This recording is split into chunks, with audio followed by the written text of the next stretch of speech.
Hello. Hey, we're working on section 7.5 today, and it'll take us a couple days. Today we're going to focus on a technique of integration called partial fraction decomposition. And it'll allow us to attack some integrals that we would not have been able to do using U sub, integration by parts, trig integrals, trig substitution, trig inverse. None of those techniques work. So here comes another technique. Do you ever recall, let me hide that. Do you ever recall having to put together fractions? I'm sure you do, where we would make a like denominator for this, right? Oops, it has x minus 1, so we want to make this one multiplied by an x plus 2. And then I want to subtract. I have a 1 over x plus 2, and the common denominator I'm going after is x minus 1 times x plus 2. And it would look something like this. Get my parentheses going. And then we could, distribute the 2 and get 2x plus 4 minus x plus 1 over common denominator x plus 2, x minus 1. And simplify, it looks like I'd have x plus 5 over x plus 2, x minus 1. You were pretty good at that. Well, what if I started you in reverse? What if I handed you this and said, I want you to integrate that? And then you look at it and you're like, ooh, none of my techniques work. Well, it will be helpful if we can transfer back into partial fractions. Separate this into a partial fraction. So, of course, what we're going to be looking at is the denominator. Can we factor it? And that'll be a key piece. I think we'll skip over 2 because that's just a U sub, and that's not the focus of today. So, if when I took the separate fractions, I put them together into one common fraction, I got 5 over x minus 2, x plus 3, well, then I should be able to turn around and decompose that, and it looks like this would have been a 1 and a negative 1. But how do you find these numbers? That's the mystery, right? So, decomposing guidelines. If the denominator's degree is not greater than the numerator's, apply long division first. So if the numerator has a higher degree, use long division. If all the factors in the denominator are linear, then the partial sums will have numerical numerators. And those are the ones that we'll primarily be focused on. So like this particular one, where each factor was a linear factor, those will turn out pretty nice. We'll get A to be a number and B to be a number. If a factor in the denominator is non-factorable polynomial of degree n, its partial sum's numerator will be the degree n minus 1, so it'll be 1 degree less. Decomposing methods. Check the degree of the numerator versus the denominator. Always do that first. Use long division if the numerator has a higher degree so that we can simplify that beginning fraction or rational function. Factor the denominator completely. We'll write an equation that involves A, B, and C, as many as we need to set up the work for the partial fraction. And then we'll solve for A, B, and C using algebra. And then we get to the fun part of actually being able to integrate. What does it say? When attempting to integrate a rational function and U sub fails, we can use a method called partial fractions. Partial fractions decomposes the rational function into a sum that's easier to integrate. All right, so yeah, U sub would not work on this one. So let's set this up. So I'm going to take and write 1 over x squared minus 5x plus 6 dx can be thought of as an integral of what are the factors of x squared minus 5x plus 6. I think you would agree with me. It's x minus 3 plus an x minus 2. Then what we'll do is we'll use variables to represent whatever needs to be on top to make this sum of the two fractions equal to the original fraction. Now the whole key piece is, well, what's A and what's B? Well, what I want to do is take, I'm going to move my picture here. I want to take this side and set it equal to this side, okay? Because if they're equal, if the integrals are equal, then the inside pieces, the integrands have to be equal. All right, so 1 over, I'm going to write the factored form of this. That must be equal to a over x minus 3 plus x minus 2. Then I'm going to come through and multiply. I want to get rid of my denominator, so I'm going to multiply by an x minus 3, x minus 2 to both sides.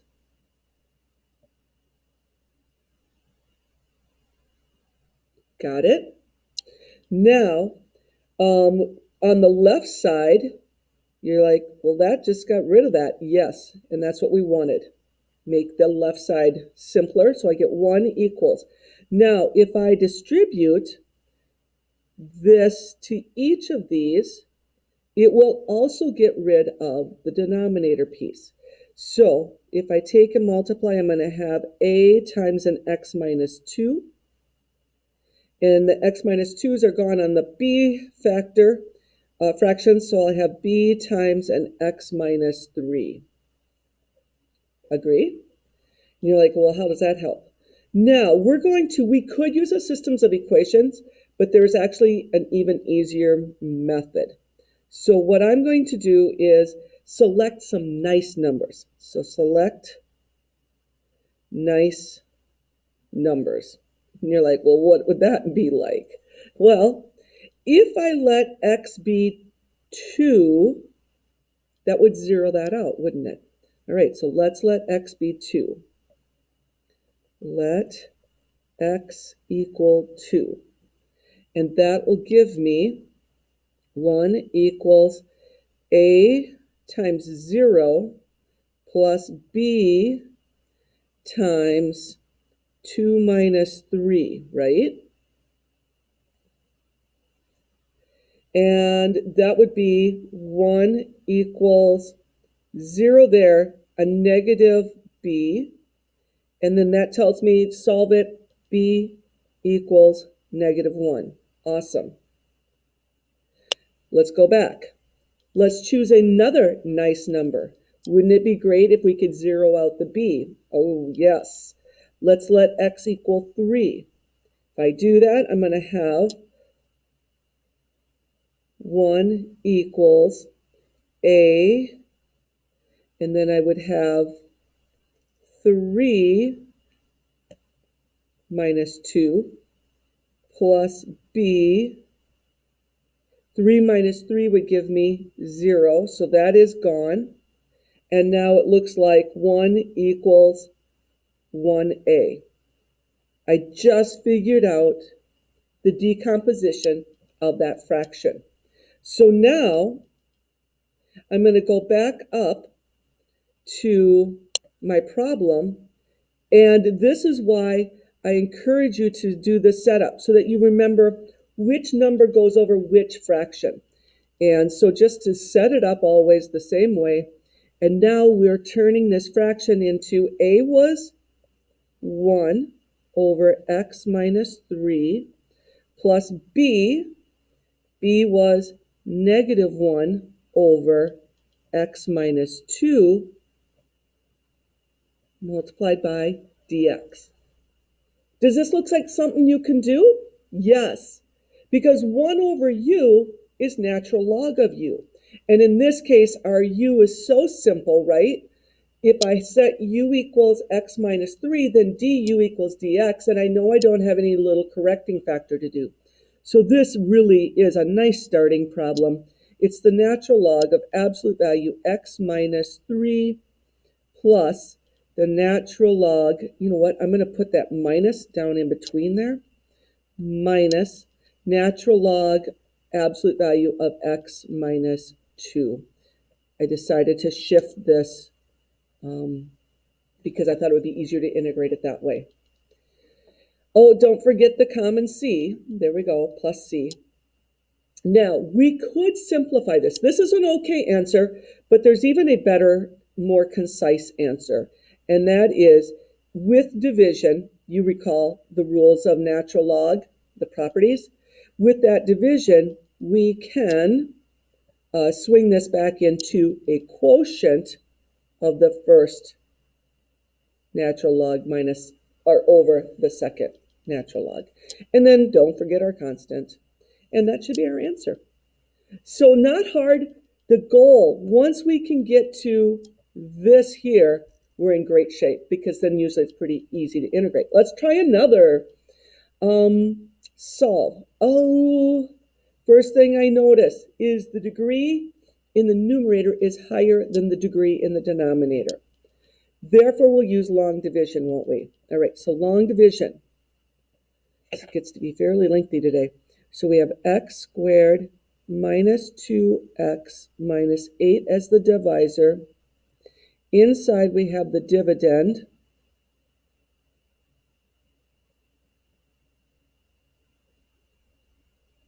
All right, got your setup.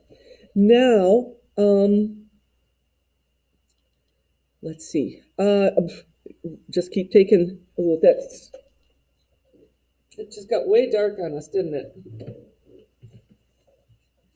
My room lights only stay on so long.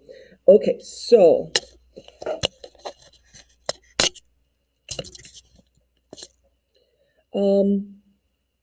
x squared goes into, let's change color, x squared goes into 2x squared, or x cubed 2x times. Do your multiplying pattern, we're going to have 2x cubed minus 4x squared minus 8x. We subtract that second line, don't forget that. So I'm subtracting, that's going to give me a 0. Minus plus will give me 0 on the x squareds. And negative 15 plus 8 will leave me a negative 7x plus 5. I just want to make sure I don't make any mistakes because that would be bad along the way, wouldn't it?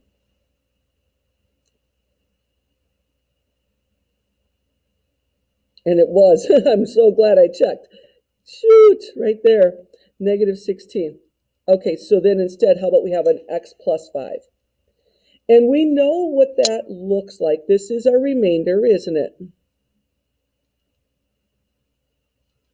And the remainder can be written as plus x plus 5 over x squared minus 2x minus 8. That gives me an update for my integral because that original fraction is the same as saying 2x plus, I'm going to show an integral, x plus 5 over, and then I've got x squared minus 2x minus 8 dx here. Probably should have a dx there since I split it into 2. Well, the first thing, super easy to integrate. You know what? Let's go ahead and do the integral on that. We'd have x squared, and then we have the integral of the next thing. So plus the integral of x plus 5 over x minus 4, x plus 2 dx. I did my factoring. Now, let's set this up so that we can say that we have x squared plus the integral of a over x minus 4 plus b, some constant b, over x plus 2. And because we have linear factors down below, I know a and b will just be numbers. They'll be some sort of integer. So that's kind of helpful. Okay, then it's partial fractions on this. Just like we did last time, I'm going to take x plus 5 over x minus 4, x plus 2, set it equal to a over x minus 4 plus b, x plus 2. Now, this is probably the last time that I'll write this fully out, but I just want you to remember what is happening here. We're going to take this and multiply by the denominator so that we can clear all these denominators because they're just no fun. Okay, so we're going to show this multiplication the same on both sides. On the left side, it clears it off, and it leaves me an x plus 5. On the right side, imagine this coming through. The x minus 4 will cancel and leave me an a x plus 2. It's always the other factor, isn't it? Plus b, the x plus 2's are gone, so it's going to leave me the other factor of x minus 4. Awesome. Now we just have to find a and b by choosing nice numbers. What number would you like to select? I know what I would like. I want to let x equal -2 one time, and then the next time I'm going to let x equal 4. Yes. Okay, so substitute in your -2. I'm going to have -2 plus 5 equals a times 0 plus b times -6, right? And then this side looks like this would be a 3. So from here, I'm going to have 3 equals -6b, which then says b equals -1/2, just to make sure. Yep, that's correct. We haven't made any mistakes along the way. Let me change ink so it makes it a little easier to see. Let's let x equal 4. This seems like a lot of work. I guess it is kind of, but it's easy work, isn't it? So put in 4, and I'm going to have a times 6 plus b times 0, which knocks that out. And that's going to say that a equals 9 divided by 6, or a equals 3/2. Fantastic, you found your a and your b. We are set to go back up to our working spot right here and complete this integration. Let's see if I can extend my page, get back where I can see my problem. All right, so that work is done. Now let's actually integrate.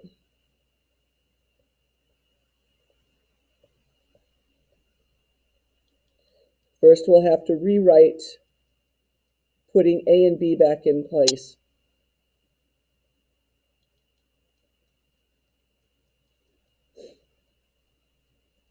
All right, so I'm going to end up with x squared. Don't have to do anything with that. We already integrated it.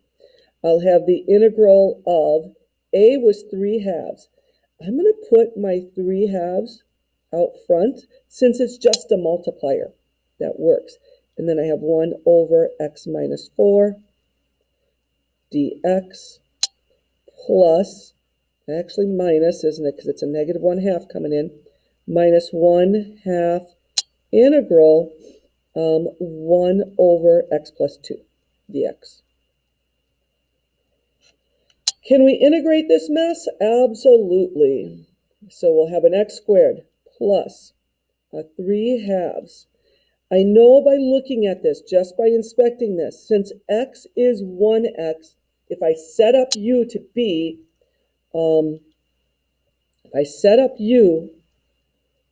this, I'd have 1 over u, and the derivative of u is dx. So easy substitution. And that's going to give us 3/2 natural log absolute value. Don't forget those absolute values of x minus 4 minus 1/2. Once again, nice clean x on the bottom, so I don't have to worry that du is equivalent to dx. So I'm thinking u sub in my head, but I'm not writing that whole process out. And then I get -1/2 natural log of x plus 2 plus c. Can we simplify it? Well, of course we can. These natural logs can come together, but only after bringing these powers back in place. So use that power property. Make notes here so that you know why you're able to do this. Power property of natural logs. That's the reason we can swing those back up. All right, then I have subtraction, so I know it's a quotient. So this will be pulled together using a quotient, won't it? Quotient rule of natural logs. So we are so close to done. My answer will be x squared plus one single natural log, absolute value, of x minus 4 raised to the 3/2 over x plus 2 to the 1/2. Quotient because we had that minus going on. And then don't forget about our constant. There, we got that one done. C, another one where the numerator is larger than the denominator. And let's go ahead and do this one. That means it is long division, doesn't it? That will be our first step. All right, so set up our sweet long division. X cubed minus x. Ooh, I just noticed we're skipping over a term, aren't we? Oh, so we probably should just put a nice space holder in there to keep everything in a perfect alignment. And then my divisor is an x squared plus x minus 2. Now I'm going to change color and let's get dividing. So does x squared go into x cubed? Yes. How many times? X times. You always want this to be that perfect match. So when I multiply, I get x cubed. And then when we subtract, it zeroes out. Next, multiply again, I get x times x. Ooh, that gave me an x squared. Good thing we had that placeholder. And then multiply again, and I get a minus 2x. Remember, it is subtraction in long division. So when I subtract, I'm going to have x squared minus an x squared, so that's going to give me a negative x squared. Negative x plus 2x gives me a positive x. And don't forget the little old 3 coming down. This is our remainder. So we're going to have plus negative x squared plus x plus 3. Just want to make sure that I haven't made a mistake. Oh, heck. I just realized we can still go in. X squared goes into x squared. Duh. All right. How many times does it go in? We got to make a negative. How about a negative 1 time? That was not good. Minus x squared minus x plus 2. I feel a little out of practice. It's been a while since we've done the BC work. So I'm going to subtract the bottom line, and that'll zero out these x squareds, which is great. And then we get a 2x. 3 minus 2 gives me a minus 1. Now let me check. Which problem are we on? 2x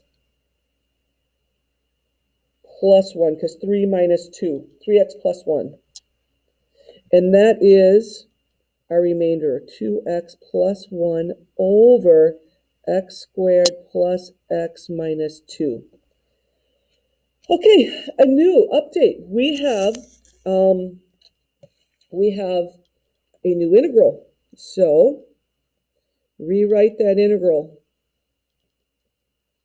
or update that integral, however you want to think about it. So I'm going to have the integral of x minus 1 plus 2x plus 1 over x squared plus x minus 2, all of that stuff multiplied by dx. All right, I'm liking the first two terms. Those look super easy, so I'm going to go ahead and integrate that portion. That's going to give me a 1/2 x squared minus x plus, and now I'm going to have to pause and think a little bit about this particular integral. So, partial fractions doesn't look like it's necessary on this one, because check out u sub. U sub looks like it'll work. If I let u equal x squared plus x minus 2, du is equal to 2x, oops, there must have been an x here, 2x plus 1. Oh, God. We got lucky, didn't we? That's a completely perfect match. All right, so update 1/2 x squared minus x. Notice how I keep writing that all the way along the path. That is because I'm stating the equality of all of these steps.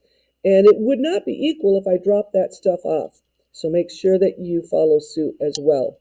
When you're making equal statements, they have to be mathematically equal, or the AP will just count it wrong. So we've got 1 over u on this because the substitution was sweet. Alrighty, so final, I think I can do this. 1 over u integrates to natural log absolute value of u, but I don't really need to write that u. Let's just put in place what u was representing. And there we have our answer. All right, I want to go through one more problem, and that's one where you get repeated linear factors. And how do I deal with repeated linear factors? Well, first off, always inspect degree on top, degree on bottom. And I notice that the degree on top is smaller, so I don't have to do the long division step, do I? Will the bottom factor? Yes, it has a GCF, doesn't it? Okay, so let's get factoring. I'm going to do it in steps, just like you probably would. So let's say this is equal to, hang on a minute. I want to clear off those other screens. Otherwise, with all that ink, I'm afraid that we are going to go into a big slowdown. All right, so the integral. We were factoring the bottom, weren't we? And I said, there's a nice GCF there, so let's pull that, and maybe it'll make the rest of the work easier. So if you want, make a little note. We did a GCF. All right, continuing on this path, I do now think I'm able to 5x squared plus 20x plus 6 over an x plus 1 and another x plus 1. Aha!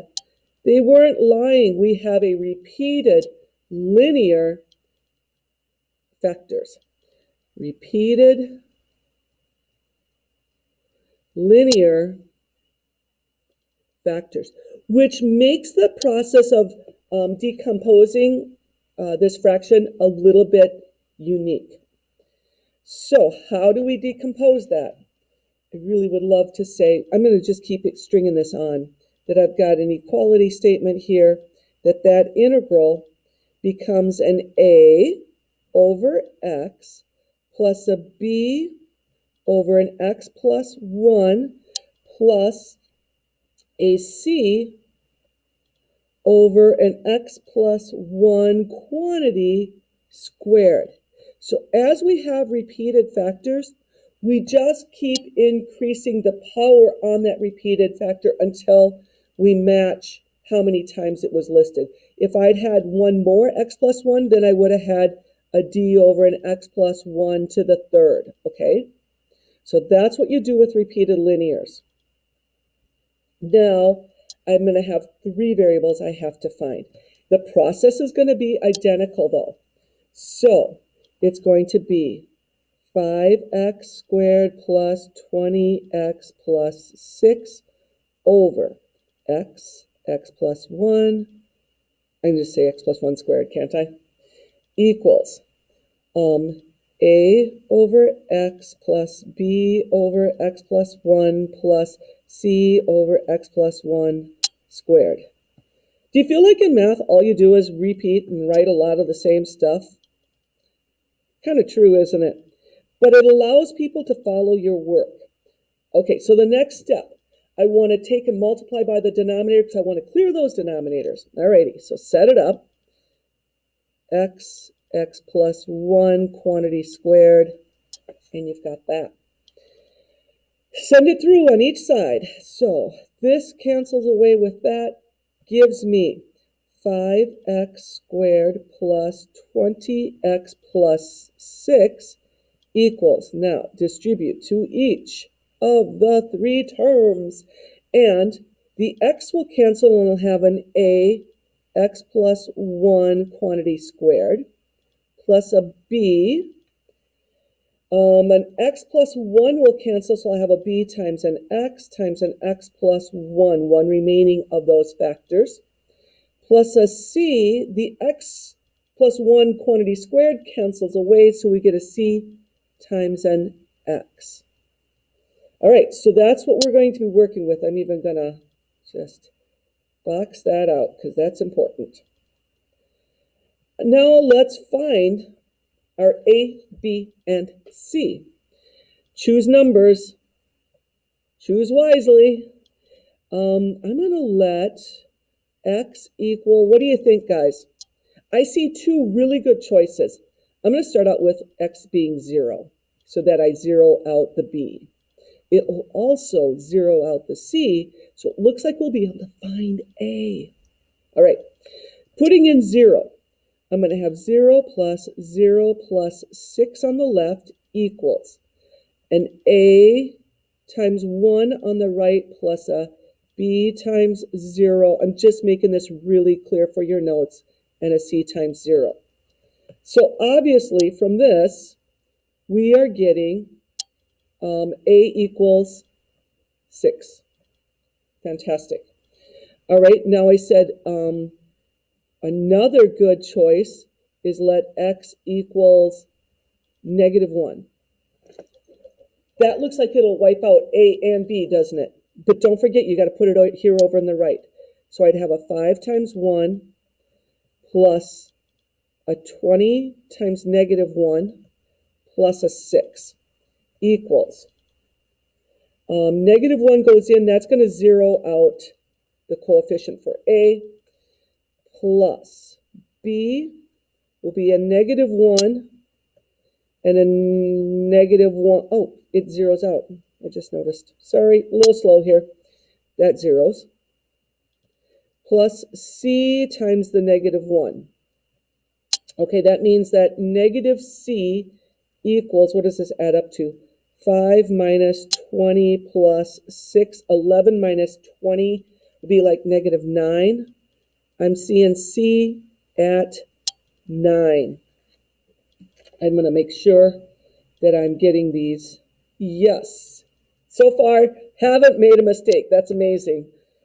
It's a good thing, isn't it? All right, now you're like, well, how do I find b? For b, just select, we got to get one more number. Select something nice. And I'm going to select x equaling 1, because 1s are pretty easy to deal with, and we've already used 0 and -1, my other 2 faves.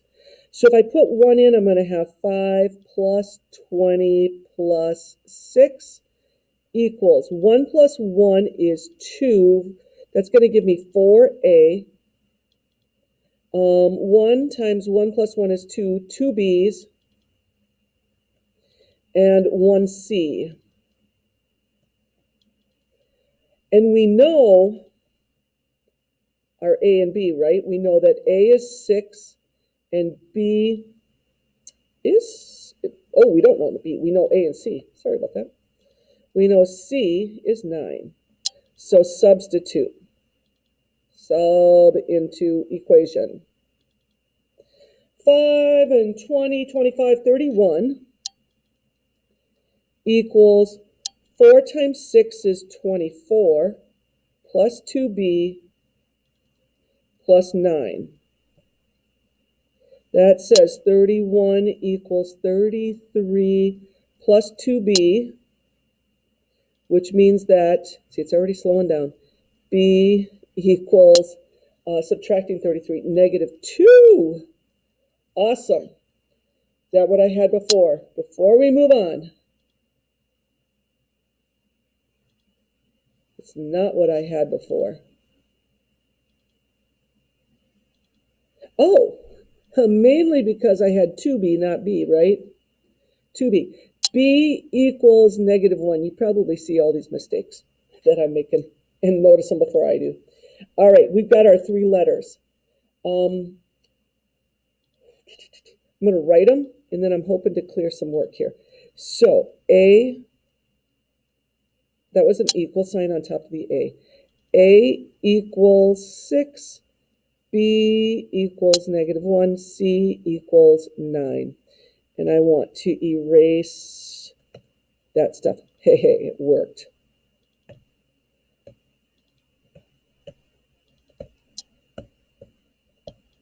Okay, now, if I can, I want to bring this up. You know where we're headed. We're headed back up to that partial fraction that we wrote. So it'd be lovely if I could get rid of that stuff.